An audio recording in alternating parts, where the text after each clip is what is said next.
Hi everyone, I'm Adyatma Seto from Management Insight. Today I'm gonna explain about my finding on sustainability analysis of traditional SME in case of Kue Pukis Enjoy. So traditional food industry play an important role in preserving cultural heritage and supporting urban microeconomic activities. So the challenge of this industry are include the competition, fluctuation demand, rising costs, and limited management system. For sustainability depend on production planning, cost control, customer understanding, and strategy adaptation. So in case of Kue Pukis Enjoy, a street vendor located in the Kebun Kacang Central Jakarta, surrounded by a major commercial center and benefiting from the high foot traffic, including the car-free day visitor on the Sunday. We want to identify the sustainability of this traditional industry and propose accommodation to attract younger generation while preserving traditional value. So Kue Pukis represent the national culinary heritage and remain relevant in urban area through the street vendor micro business. So the business sustainability depends on the balancing traditional taste, consistency with the changing urban consumer behavior. So Kue Pukis Enjoy operate as the micro-scale vendor in a high-traffic business district, serving office workers, shopper, and car-free day visitors. So the business maintaining a simple product strategy with two flavors, which is a chocolate and cheese, with affordable pricing is around 15,000 per 7-piece pack. For a production volume data, production data refers to the number of packs produced per day. One pack included with the 7 pieces of Kue Pukis. Production typically range between 14 and 100 packs per day. It's around 280 until 700 pieces. Overproduction leads to food waste. Underproduction results in lost sales opportunities. So monitoring production volume and a pack help align output with the actual demand pattern and simplifies cost and revenue calculation. For a cost structure daily, Kue Pukis Enjoy operate with the low cost structure combining fixed and variable expenses. So for the cost component, they have a raw material to creating the Kue Pukis, and then cash, street vendor attendant, and the packaging. In a day they needed around 575,000 rupiah.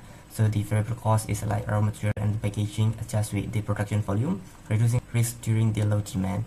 And then the key fixed cost included the daily labor is around 150 and cash, keeping the total operational cost manageable. For sales and data revenue, so stable pricing and demand awareness allow the business to maximize revenue while minimizing waste.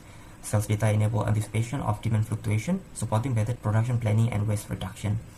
In low demand, they cut revenue around 600,000. For a normal demand, they cut revenue around 900,000, and the peak demand they cut around 1,500,000. So the customer characteristic data, the office worker during a weekday morning and lunch break, and for a leisure and supporting visitor dominate in the weekend. For a car-free day visitor mainly on Sunday morning to the late morning. These patterns inform optimal operating hour and production timing. For a labor structure, operate by the one primary worker handling production, sales, and services. So for daily labor cost is around 150,000, informing a key fixed operational expenses.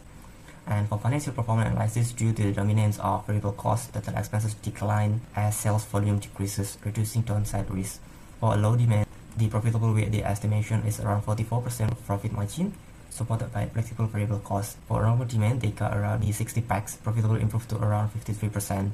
For the high demand, around the 100 packs, profit margin increased to approximately around 62%, indicating strong economies of scale. So the recommendation to sustain and attract younger generation, the first one are using simple digital tools. Its adoption of scan payment is like curious in Indonesia, simple sales tracking, and online food delivery platform. And then for product innovation, introducing the modern or limited edition variant and improve the packaging. And then the last one, I suggest to branding social media engagements is like leverage on the social media supported by the local food influencer, strengthen brand visibility, emotional connection, and preserve the authenticity. And in summary, sustainability of Kue Pukis Enjoy is driven by data-informed operation, particularly production planning, cost control, and demand understanding. So the 5 key data elements: production volume, cost structure, sales and revenue, customer profile, and labor utilization are critical to operational efficiency and profitability. The business remains profitable across varying demand level due to the flexible cost structure and adaptive production. The key risks to the long-term sustainability included limited digital adoption and declining appeal to the younger generation. For the strategy action recommendation is like adoption of simple digital tools, selective product innovation, and stronger social media branding. That's all from me. Thank you.